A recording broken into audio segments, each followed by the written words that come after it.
अहो सर, म्हणजे मी सगळ्यांचे खटले मार्गी लावतो. सर आम्हाला का बोलवलं?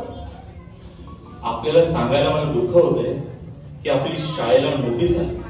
आपल्या शाळेची पटसंख्या कमी असल्या कारणाने आपली शाळा बंद करावी लागेल कदाचित.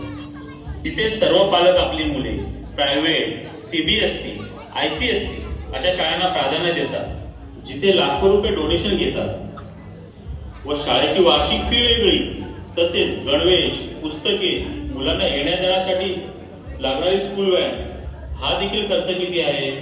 पण आपली मराठी शाळा या सर्व सुविधा मोफत देते. तरी पण तुम्ही तुमची मुले आपल्या मराठी शाळेत का नाही पाठवत? सर, आम्ही ज्यावेळी शाळेत होतो त्यावेळीची शाळा आणि आत्ताची शाळा यात काहीच फरक नाही, तशीच आहे. सर, जेव्हा आम्ही शाळेत यायचो तेव्हा शाळा दिसायची, पण नुसतं आता बॅनरच दिसतात. तर कधी कोणच्या जन्माचा तर कधी कोणच्या मेलेल्याचा, की ही शाळा आहे की ही बॅनर लावायची जागा आहे, हे काय समजत नाही.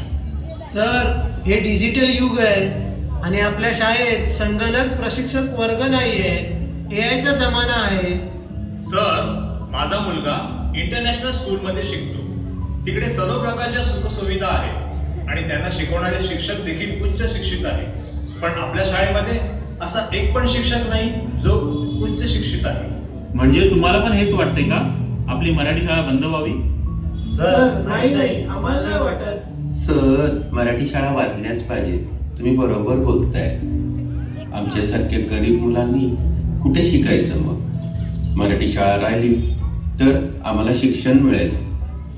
गावाकडे खूप अशा शाळा आहेत ज्या आता बंद पडत चालल्यात. आपल्या इथे नेते लोकांनी स्वतःच्या फायद्यासाठी शाळा उघडल्यात.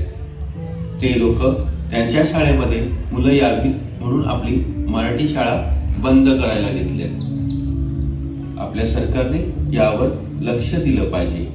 प्रायव्हेटायझेशन करण्यापेक्षा आपल्या मराठी शाळा सुंदर मोठ्या इमारती बांधून त्यांना प्रोत्साहन दिलं पाहिजे.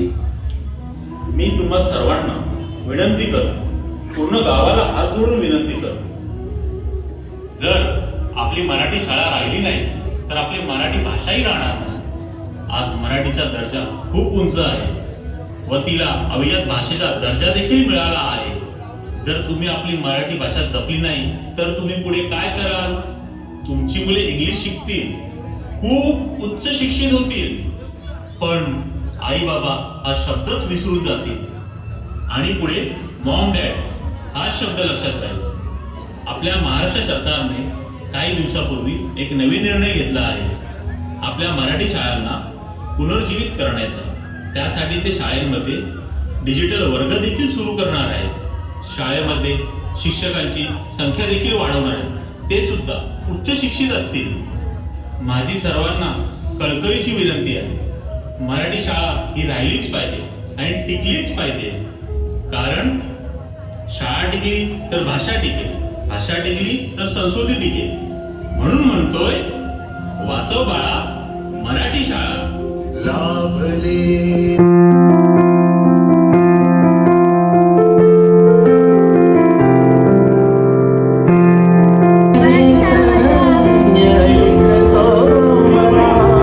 यांची वरात आली. चला लग्नाला जाऊ. हे पोरांनो, चला तुम्ही पण चला.